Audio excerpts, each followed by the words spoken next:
బాగా అనుకునే అవుతుంది.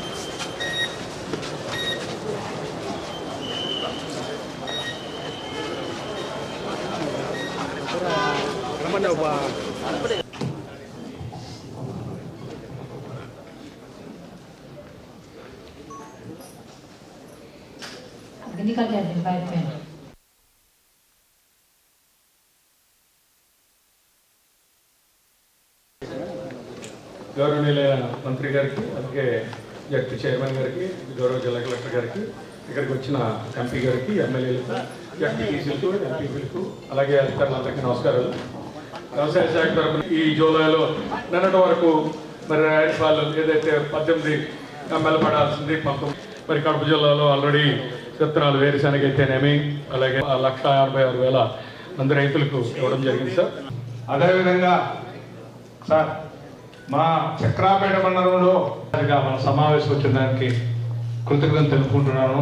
అదేవిధంగా మన మంత్రి గారు రాంప్రసాద్ కంటే ముందు ఉన్న ప్రధానమంత్రి ఫసల్ బీమా యోజన ప్రవేశపెట్టాలని కోరిన తర్వాత ఆ విధానాన్నే అంటే రైతులే పంటలు పెరుగుతాయి.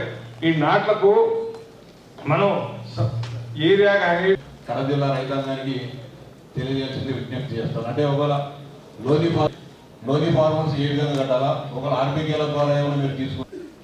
గతంలో రాయచూరుతో దయచేసి ఆ ఇన్సూరెన్స్ జూన్ లాస్ట్కి ఏదైనా వచ్చే అవకాశం ఉంటే ప్రయత్నం చేసి రైతులకు ఇప్పించవలసిందిగా నా మనవి సార్. అధ్యక్ష,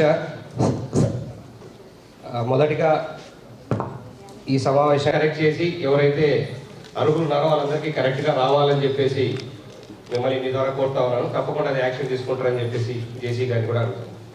రాంప్రసాద్ రెడ్డి గారు ఇప్పుడే చెప్పినట్టుగా రైతు భరోసా పథకాన్ని వేపిస్తామని చెప్పారు. ఇక్కడ ఉండే ఏకైక డౌట్ ఏంటంటే గత ప్రభుత్వంలో 13,500 రూపాయలు జగన్మోహన్ రెడ్డి గారు లేకపోతే వైఎస్ఆర్సీపీ ప్రభుత్వం రైతులకు వేసేది.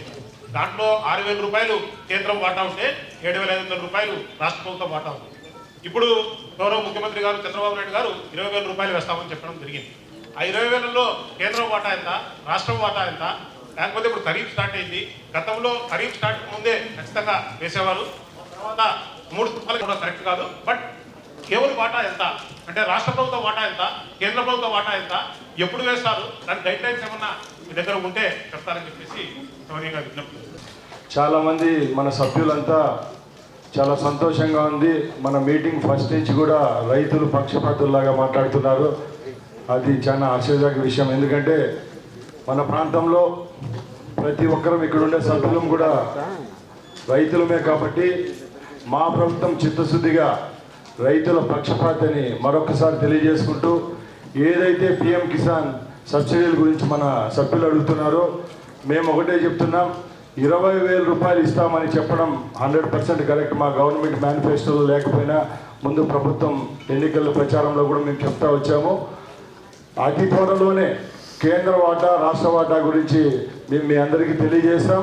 ఒకటైతే చెప్తున్నాం, వర్షాభావం లేకుండా లాస్ట్ టైం కరువులో ఉన్న రైతులందరినీ ఆదుకునేదానికి, అలాగే ముందు 5 సంవత్సరాలు ఏవైతే రైస్ భరోసా కేంద్రాలని గత ప్రభుత్వాలు పెట్టారో ఆ కేంద్రాల ద్వారా ఎంత మటుకు విత్తనాలు అయితేనేం, ఎరువులు అయితేనేం రైతులకు అందాయో లేదో కూడా మేము సమీక్ష చేసుకుంటున్నాం.